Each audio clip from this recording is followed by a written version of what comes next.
Friends, welcome to Job Seekers Junction. So RRB அதாவது railway recruitment board அப்படின்னு சொல்லக்கூடிய railways டிபார்ட்மெண்ட்ல இருந்து ரயில்வே ப்ரொடெக்ஷன் ஃபோர்ஸ் அதாவது கான்ஸ்டபிள் அண்ட் சப் இன்ஸ்பெக்டருக்கான ஒரு நோட்டிஃபிகேஷன் லான்ச் பண்ணியிருக்காங்க. ஸோ நேற்று பார்த்தீங்கன்னா கான்ஸ்டபிள்கான அந்த பிடிஎஃப் எக்ஸ்பிளனேஷன் நம்ம சேனலில் நான் வீடியோவை போஸ்ட் பண்ணியிருக்கேன். கிட்டத்தட்ட 4660 போஸ்ட் கால்ஃபார்ம் பண்ணியிருக்காங்க. இதில் கான்ஸ்டபிள்கான பிடிஎஃப் பற்றி நேற்றே நான் ஒரு வீடியோ போட்டேன். யாரெல்லாம் அந்த வீடியோ பார்க்கலையோ மறக்காம அந்த வீடியோ போய் செக் பண்ணிக்கோங்க. ஸோ இப்போ நம்ம என்ன பார்க்க போறோம் அப்படின்னு பார்த்தீங்கன்னா இதே ஆர்பிஎஃப்ல எஸ்ஐக்கான ரெக்ரூட்மெண்ட் பத்தி பார்க்க போறோம். ஸோ இந்த பிடிஎஃப்ல என்னெல்லாம் சொல்லியிருக்காங்க, இதுக்கான எலிஜிபிலிட்டி என்னென்ன, எஜுகேஷன் குவாலிஃபிகேஷன் என்னென்ன, உங்களுக்கான ஏஜ் லிமிட், ஸோ என்னென்ன நீங்க இப்போ அந்த பிடிஎஃப்ல சொல்லியிருக்காங்கன்றத கம்ப்ளீட்டா இந்த வீடியோவில் நான் உங்களுக்கு எக்ஸ்பிளைன் பண்ணிடுறேன். இது மாதிரியான சென்ட்ரல் அண்ட் ஸ்டேட் கவர்மெண்ட்டுக்கான ஜாப் அப்டேட்ஸ்க்கு அதுக்கான கண்டென்ட் வீடியோஸ்க்கும் மறக்காம நம்ம சேனலை சப்ஸ்கிரைப் பண்ணி வச்சுக்கோங்க. ஓகே, இப்போ இந்த எஸ்ஐ நோட்டிபிகேஷன் பிடிஎஃப் பத்தின ஒரு டீடைல்டு எக்ஸ்பிளனேஷன் நம்ம பார்த்துடலாம். ஸோ இது பார்த்தீங்கன்னா நான் உங்களுக்கு கட் பண்ணி பிடிஎஃபா அல்லது பிபிடியா கூட நான் ப்ரொவைட் பண்ணலாம். பட் இந்த பிடிஎஃபையும் நான் உங்களுக்கு கம்ப்ளீட்டா எக்ஸ்பிளைன் பண்ணிட்டேன் அப்படின்னா உங்களுக்கு என்னென்னன்றது டீடைலா புரிஞ்சிடும். அதுக்காக நான் அந்த பிடிஎஃப் உங்களுக்கு டீடைலா நான் எக்ஸ்பிளைன் பண்றேன். ஓகே, ஃபர்ஸ்ட் இந்த அப்ளிகேஷன் டேட் எப்போ ஓப்பனிங் ஸ்டார்ட் ஆயிருக்குன்னு பாத்தீங்கன்னா 15 ஏப்ரல் மாசம் 15ஆம் தேதி ஸ்டார்ட் ஆயிடுச்சு. ஸோ இதுக்கான லாஸ்ட் டேட் எப்பன்னு பாத்தீங்கன்னா மே மாசம் 14ஆம் தேதி. கிட்டத்தட்ட 1 மந்த் டைம் கொடுத்துருக்காங்க இது அப்ளை பண்றதுக்கு. உங்களுக்கு கான்ஸ்டபிள்கான ரெக்ரூட்மெண்ட்டுக்கும் இதே டைம் டியூரேஷன் தான். ஸோ முடிஞ்ச வரைக்கும் as soon as possible நீங்க அப்ளை பண்ணிடுங்க. ஏன்னா டிலே ஆக என்ன ஆகும்னா சர்வர் ஸ்லோ ஆயிடும். ஸோ உங்களுக்கு நீங்க அப்ளை பண்ணும்போது அந்த லோட் ஆயிட்டே அந்த ப்ராசஸ் தான் அதிகமா இருக்குமே தவிர சீக்கிரமா அப்ளிகேஷன் போடுறது கொஞ்சம் சிரமமாயிடும். அதனால இப்பவே நீங்க எவ்வளவு சூன் அஸ் பாசிபிள் முடியுமோ அப்ளை பண்ணிடுங்க. இது ஒன்லி த்ரூ ஆன்லைன் மூலியமா தான் நீங்க அப்ளை பண்ணணும். ஸோ இந்த பிடிஎஃப் பார்த்தீங்கன்னா கம்ப்ளீட்டா சப் இன்ஸ்பெக்டருக்கான ரெக்ரூட்மெண்ட் பத்தி தான் சொல்றாங்க. ஸோ இதுக்கான பே ஸ்கேல் அதாவது உங்களுக்கான சேலரி பார்த்தீங்கன்னா சப் இன்ஸ்பெக்டருக்கு லெவல் 6க்கான சேலரி கிட்டத்தட்ட 35,400 ரூபாய் அப்ராக்சிமேட்டா உங்களுக்கு இன் ஹேண்டே வந்துடும். இது ஒரு பேசிக் பே தான். இது போக உங்களுக்கு எக்ஸ்ட்ரா அலவன்சஸ் எல்லாம் ஆட் ஆன் ஆயிக்கும். அதனால நீங்க அதாவது சேலரியை பத்தின இஷ்யூஸ் எதுவுமே கிடையாது. தாராளமான சம்பளமே உங்களுக்கு கொடுத்துருவாங்க. ஸோ இதுக்கான ஏஜ் லிமிட் பார்த்தீங்கன்னா மினிமம் 20ல இருந்து மேக்ஸிமம் 28 இயர்ஸ் வரைக்கும் உங்களுக்கு ஏஜ் லிமிட் சொல்லியிருக்காங்க. இது அப்பர் ஏஜ் லிமிட் தான், அதாவது ஜென்ரல் கேட்டகரிக்குள்ள ஏஜ் லிமிட். ஸோ நீங்க ஓபிசி எஸ்சி எஸ்டியா இருந்தீங்க அப்படின்னா உங்களுக்கு வழக்கம் போல ஏஜ் ரிலாக்ஸேஷன் இருக்கும். So total number of vacancies பாத்தீங்கன்னா சப் இன்ஸ்பெக்டருக்கு 452 வேகன்சிஸ் கால்ஃபார்ம் பண்ணியிருக்காங்க. ஓகே, இதுக்கப்புறம் என்ன டீடைல்ஸ் என்னென்ன எலிஜிபிலிட்டி சொல்லியிருக்காங்கன்றத நம்ம கீழே பார்த்துருவோம். இதெல்லாம் பாத்தீங்கன்னா உங்களுக்கு பேசிக்கா என்னென்ன இன்ஸ்ட்ரக்ஷன்ஸ் அப்படின்றத பத்தி தான் எக்ஸ்பிளைன் பண்ணியிருக்காங்க. நெக்ஸ்ட் பாத்தீங்கன்னா அதாவது உங்களுக்கு என்னென்ன ஃபெசிலிட்டிஸ் அவைலபிளா இருக்கும் அந்த மாதிரி, அதாவது எப்படி சொல்றது, ஃப்ரீ ட்ரெயின் அந்த மாதிரி இதெல்லாம் தான் உங்களுக்கு இங்க டீடைலா கொடுத்துருக்காங்க. ஸோ அடுத்து பாத்தீங்க அப்படின்னா இதுக்கு எலிஜிபிள் பாத்தீங்கன்னா நீங்க சிட்டிசன் ஆஃப் இந்தியனா இருக்கணும். இருந்தா நீங்க தாராளமா இந்த எக்ஸாமுக்கு அப்ளை பண்ணலாம். அடுத்து பாத்தீங்கன்னா ஏஜ் லிமிட் நார்மல் கோர்ஸ் அப்படின்னு நார்மலா அப்ளை பண்ணுவாங்க இல்லையா, ஸோ அவங்களுக்கு பாத்தீங்கன்னா 20ல இருந்து 25 இயர்ஸ் வரைக்கும் எலிஜிபிலிட்டி. பட் இந்த எக்ஸாம் சிஇஎன் அப்படின்ற அந்த மேல பிடிஎஃப்ல பார்த்திருப்பீங்க. சிஇஎன் அப்படின்னா சென்ட்ரலைஸ்ட் எம்ப்ளாய்மெண்ட் நோட்டீஸ். ஸோ இந்த ஃபீல்ட் அண்டர்ல வர்றதுனால இவங்களுக்கான ஏஜ் லிமிட் 20ல இருந்து 28 இயர்ஸ் வரையும் கொடுத்துருக்காங்க. இந்த 28ங்கிறது upper age limit for general category தான். அதுவே எஸ்சி எஸ்டி அப்படின்னா +5 இயர்ஸ், அதாவது 28 + 5 33 வரைக்கும் நீங்க எழுதலாம். ஓபிசி கேட்டகரியா இருந்தீங்கன்னா +3 இயர்ஸ். அது போக எக்ஸ் சர்வீஸ்மேன் அப்படின்னா அவங்களுக்கு தனி கேட்டகரி வைஸ் ஏஜ் ரிலாக்ஸேஷன் கொடுத்துருக்காங்க.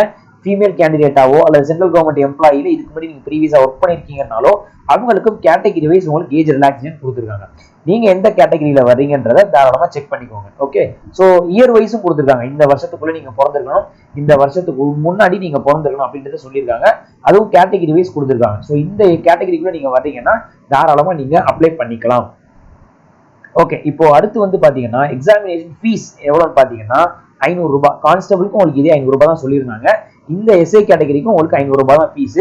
ஃபார் யாருக்குன்னு பாத்தீங்கன்னா ஜென்ரல் கேட்டகரி, ஓபிசி, இடபிள்யூஎஸ்ல வர்றவங்களுக்கு இந்த 500 ரூபாய்.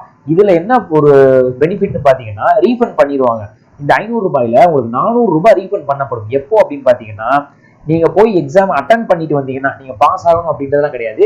அந்த எக்ஸாம் டேட் அப்போ நீங்க போய் அட்டன் பண்ணிட்டு வந்தீங்கனாலே இந்த 500 ரூபாயில உங்களுக்கு 400 ரூபாய் ரீஃபண்ட் பண்ணிடுவாங்க. நீங்க அப்ளை பண்ணிட்டு எழுதாம இருக்கீங்க அப்படின்னா கண்டிப்பா அது ரீஃபண்ட் ஆகாது. போய் அட்டன் பண்ணீங்கன்னா ரீஃபண்ட் பண்ணப்படும். அதுவே மித்த கேட்டகரிக்கெல்லாம் பாத்தீங்கன்னா உங்களுக்கு ஃபீஸ் 250 ருபீஸ் தான். இந்த 250 ருபீஸை நீங்க எக்ஸாம் அட்டன் பண்றீங்க, அதாவது கம்ப்யூட்டர் பேஸ்டு டெஸ்ட் இருக்கு இல்லையா, அதை நீங்க அட்டன் பண்ணீங்கனாலே உங்களுக்கு அமௌண்ட்டை ரீஃபண்ட் பண்ணிடுவாங்க. ஓகே, கீழே சொல்லியிருக்காங்க பாருங்க, only candidate attend CBT computer based test attend பண்ணா மட்டும் தான் ரீஃபண்ட் பண்ணப்படும். சும்மா நான் அப்ளை மட்டும் பண்ணிட்டேன்னா ரீஃபண்ட் பண்ண மாட்டாது. Okay, mode of payment of fees பாத்தீங்கன்னா ஆன்லைன்ல தான் நீங்க பண்ற மாதிரி இருக்கும். ஸோ நீங்க யூபிஐலயோ அல்லது debit card, credit card use பண்ணியோ நீங்க பேமெண்ட் பண்ணிக்கலாம். ஓகே. ஸோ நெக்ஸ்ட் பார்த்தீங்க அப்படின்னா ரீஃபண்ட் ஆஃப் எக்ஸாமினேஷன் ஃபீஸ் அதெல்லாம் சொல்லியிருக்காங்க. அடுத்தது பார்த்தீங்கன்னா என்னென்ன கேட்டகரி வைஸ் அந்த வேகன்சி டிஸ்ட்ரிபியூஷன் அதெல்லாம் உங்களுக்கு எக்ஸ்பிளைன் பண்ணியிருக்காங்க. ஓகேங்களா. ஸோ இதில் வேற என்ன முக்கியமான விஷயம்னா என்ஓசி. நீங்கள் வந்து இப்போ ஒர்க்கிங் எம்ப்ளாயியா இருக்கீங்க, ஒரு கவர்மெண்ட் செக்டர்ல சென்ட்ரல் ஆர் ஸ்டேட் கவர்மெண்ட்ல இருக்கீங்க அப்படின்னா நீங்க கண்டிப்பா என்ஓசி நீங்க ப்ரொவைட் பண்ற மாதிரி இருக்கும். அதாவது இப்போ நீங்க ஸ்டேட் கவர்மெண்ட்ல நீங்க வந்து ஒரு கான்ஸ்டபிளாவோ அல்லது இன்ஸ்பெக்டராவோ சப் இன்ஸ்பெக்டராவோ இருக்கீங்க அப்படின்னா நீங்க சென்ட்ரல் கவர்மெண்ட் ஜாப்ல அந்த போஸ்டிங்க்கு போகணும்னு நினைச்சீங்கன்னா இந்த எக்ஸாமுக்கு நீங்க அப்ளை பண்ணலாம். வித் உங்க ஹையர் அபிஷியல்ட்ட நீங்க என்ஓசி சப்மிட் பண்ணணும். அப்படின்னா தான் நீங்க இந்த எக்ஸாமுக்கு நீங்க எழுத முடியும். அதாவது இது எப்போ உங்களுக்கு கேட்பாங்க அப்படின்னா டாக்குமெண்ட் வெரிஃபிகேஷன் இது கேட்பாங்க. ஓகே. ஸோ ப்ராசஸ் என்னென்ன ப்ராசஸ் இருக்குன்னு பார்த்தீங்கன்னா 3 ஸ்டேஜ் இருக்கு. ஒன்று கம்ப்யூட்டர் பேஸ்டு டெஸ்ட், இன்னொன்று physical efficiency test, physical management test 2 வைப்பாங்க. அடுத்து டாக்குமெண்ட் வெரிஃபிகேஷன் ஃபைனலா. இது எல்லாத்தையும் கிளியர் பண்ணிட்டீங்க அப்படின்னா உங்களுக்கு கண்டிப்பா போஸ்டிங் கொடுத்துருவாங்க. இப்போ கம்ப்யூட்டர் பேஸ்டு டெஸ்ட்ல வந்து என்ன மாதிரியான பேட்டர்ன் அண்ட் சிலபஸ் இருக்கு அப்படின்றத நம்ம பார்த்துருவோம். டோட்டலா 90 மினிட்ஸ் டியூரேஷன், அதாவது 1.5 மணி நேரம், 120 கொஸ்டின், 120 மார்க் இருக்கும். ஸோ 1/3 ஆஃப் மார்க், அதாவது ஒரு மார்க்ல நீங்க நெகட்டிவ் மார்க் கொடுக்குறீங்க அப்படின்னா அதுல 0.33 உங்களுக்கு நெகட்டிவ் மார்க்கும் உண்டு. அதனால கரெக்டா தெரிஞ்ச ஆன்சரை மட்டும் அடிச்சுட்டு அட்டன் பண்ணிட்டு வாங்க. என்னென்ன சிலபஸ் இருக்குன்னு பாத்தீங்கன்னா அரித்மெட்டிக், அதாவது மேத்தமெட்டிக்ஸ் சொல்லுவாங்க இல்லையா, நியூமெரிக்கல் எபிலிட்டி, அது வந்து உங்களுக்கு 35 மார்க்குக்கு இருக்கு. ஸோ அது வந்து ஒரு 35 மார்க்ஸுக்கு உங்களுக்கு அவங்க கொடுத்துருக்காங்க. அதுல என்னென்ன டாபிக்லாம் கேட்பாங்கன்றது இங்க கீழே டீட்டெயிலா கொடுத்துருக்காங்க. அடுத்து பாத்தீங்கன்னா ஜெனரல் இன்டெலிஜென்ஸ் அண்ட் ரீசனிங். ரீசனிங்ல 35 மார்க் கொஸ்டின் வந்து கேட்பான். அதுலயும் என்னென்ன டாபிக் கேட்பாங்கன்றது கீழே டீட்டெயிலா கொடுத்துருக்காங்க. இந்த பிடிஎஃப் நான் கமெண்ட்ல பின் பண்ணி வைக்கிறேன், கண்டிப்பா எடுத்து ஒரு தடவை பாத்துக்கோங்க. அதுக்கு தகுந்த மாதிரி ப்ரிப்பேர் பண்ணவும் ஸ்டார்ட் பண்ணிடுங்க. இப்போ அடுத்து ஜெனரல் அவேர்னஸ் பாத்தீங்கன்னா 50 மார்க். இந்த ஜெனரல் அவேர்னஸ்ல என்னென்ன இருக்கும் அப்படின்னா கரண்ட் அஃபேர்ஸ் இருக்கும். அதாவது கரண்ட் ஈவெண்ட்ஸ் என்னென்ன நடக்குது கண்ட்ரியில். இப்போ பாத்தீங்கன்னா எலெக்ஷன் நடக்க போகுது, அதை பத்தின கொஸ்டின்ஸ் கேட்கலாம். ஸோ பட்ஜெட் தாக்கல் பண்ணிருக்காங்க, பட்ஜெட்ஸ் பத்தின கொஸ்டின் கேட்கலாம். ஸோ எக்கனாமிக்ல இருந்து, ஜெனரல் பாலிட்டி, ஸ்போர்ட்ஸ்ல இருந்து இந்த மாதிரி கொஸ்டின்ஸ்லாம் வரும். ஸோ அதெல்லாம் சிலபஸ் படி பார்த்து கரெக்டா ப்ரிப்பரேஷன் பண்ணி வச்சுக்கோங்க. இது ரிட்டன் டெஸ்டோடைய சிலபஸ். இந்த சிலபஸ் நீங்க ரிட்டன் டெஸ்ட்டை பாஸ் பண்ணதுக்கு அப்புறம் பாத்தீங்கன்னா உங்களுக்கு physical efficiency test, physical measurement test 2 வைப்பாங்க. அது என்னன்றதை நம்ம பார்த்துருவோம். பிசிக்கல் எஃபிஷியன்சி டெஸ்ட்னா ஒன்றும் இல்லை, ரன்னிங் டெஸ்ட் பண்ணுவாங்க. மேலா இருந்தால் உங்களுக்கு 1600 மீட்டர், ஃபீமேலா இருந்தால் 800 meter, plus long jump and high jump. So இவங்க சொல்லியிருக்கிற இந்த மீட்டர் இந்த டிஸ்டன்ஸ் எல்லாம் நீங்க இது பண்ணிட்டீங்க அப்படின்னா அதுதான் பிசிக்கல் எஃபிஷியன்சி டெஸ்ட். அடுத்து பார்த்தீங்கன்னா பிசிக்கல் மேனேஜ்மெண்ட் டெஸ்ட் அப்படின்றதுல பார்த்தீங்கன்னா உங்களுக்கான ஹைட்டு, வெயிட், செஸ்ட் இதெல்லாம் மெஷர் பண்ணுவாங்க. அதுதான். ஸோ அதுல வந்து கேட்டகரி வைஸ் வந்து மேலுக்கு எவ்வளவு இருக்கணும் ஹைட்டு, ஃபீமேலுக்கு எவ்வளவு ஹைட் இருக்கணும், ஸோ செஸ்ட் பார்த்தீங்கன்னா எக்ஸ்பேண்டட் லெவல், அன்எக்ஸ்பேண்டட் லெவல் எவ்வளவு இருக்கணும் அப்படின்றதெல்லாம் டீட்டெயிலாக சொல்லியிருக்காங்க. ஸோ இதையும் நீங்க கிளியர் பண்ணி ஆகணும். இதெல்லாம் எலிஜிபிலிட்டி நீங்க கிளியர் பண்றீங்க அப்படின்னா அதுக்கப்புறம் ஃபைனலா உங்களுக்கு டாக்குமெண்ட் வெரிஃபிகேஷன் வைப்பாங்க. ஸோ அந்த டாக்குமெண்ட் வெரிஃபிகேஷன்ல பாத்தீங்கன்னா நீங்க மெட்ரிகுலேஷன் சர்டிபிகேட் உங்க ஏஜ் ப்ரூஃப்காக கொண்டு போற மாதிரி இருக்கும். அது போக கிராஜுவேஷன், மெட்ரிகுலேஷன் சர்டிபிகேட், எஜுகேஷன் குவாலிஃபிகேஷனுக்காக. கண்டிப்பா மக்களே இதுக்கான எஜுகேஷன் குவாலிஃபிகேஷன் பாத்தீங்கன்னா நீங்க ஒரு கிராஜுவேட்டா இருக்கணும். அப்பதான் வந்து இந்த எக்ஸாமுக்கு நீங்க அப்ளை பண்ண முடியும். அதுவே நீங்க கான்ஸ்டபிள் அப்ளை பண்றீங்கன்னா நீங்க 10th கிராஜுவேட், 10th முடிச்சிருந்தீங்கனாலே போதும். பட் எஸ்ஐக்கு நீங்க ஒரு கிராஜுவேட்டா இருக்கணும் அப்படின்றத சொல்லியிருக்காங்க. ஸோ அந்த கிராஜுவேஷன் சர்டிபிகேட் நீங்க கொண்டு போகணும். கேஸ்ட் சர்டிபிகேட் நீங்க சப்மிட் பண்ற மாதிரி இருக்கும். நீங்க ஒருவேளை எக்ஸ் சர்வீஸ்மென் கேட்டகரியில அப்ளை பண்றீங்க அப்படின்னா உங்களுக்கான டிஸ்சார்ஜ் சர்டிபிகேட் ஒன்று இருக்கும், அதையும் நீங்க ப்ரொடியூஸ் பண்ற மாதிரி இருக்கும். அதுக்கப்புறம் செல்ஃப் அட்டஸ்டட் பண்ண உங்களுடைய கலர் போட்டோகிராஃபி, ரீசெண்டா எடுத்த பாஸ்போர்ட் சைஸ் போட்டோல நீங்களே சிக்னேச்சர் பண்ணி அதையும் அங்க ப்ரொவைட் பண்ணணும். அது போக நீங்க ப்ரீவியஸ்லி ஒர்க் பண்ற கவர்மெண்ட் எம்ப்ளாயியா இருக்கீங்கன்னா அதுக்கான என்ஓசியும் நீங்க ப்ரொவைட் பண்ற மாதிரி இருக்கும். இதுதான் வந்து பேசிக்கா இந்த அப்ளிகேஷன் போடுறதுக்கான டீடைல்ஸ். இது போக பாத்தீங்கன்னா நீங்க எப்படி அப்ளை பண்ணணும் அப்படின்றதே நான் சொல்றேன்.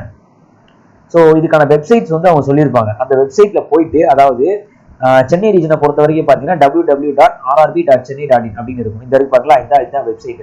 இந்த வெப்சைட்ல போயிட்டு நீங்க ரெஜிஸ்டர் பண்ணி இதுக்கான லிங்க் இருக்கும். அந்த லிங்க்ல போயிட்டு நீங்க அப்ளை கொடுத்தீங்க அப்படின்னாலே அப்ளை ஆயிடும். ஸோ அந்த அப்ளிகேஷன் போடும்போது நீங்க என்னென்னலாம் டீடைல்ஸ் டாக்குமெண்ட்ஸ் அப்லோட் பண்ணணும் அப்படின்றத சொல்லியிருக்காங்க. அதாவது உங்களுடைய போட்டோகிராஃபி, உங்களுடைய சிக்னேச்சர், இது எல்லாமே நீங்க அப்லோட் பண்ற மாதிரி இருக்கும். அதுக்கான சைஸும் கொடுத்துருக்காங்க. 30 KB வந்து 70 KB இருக்கணும்.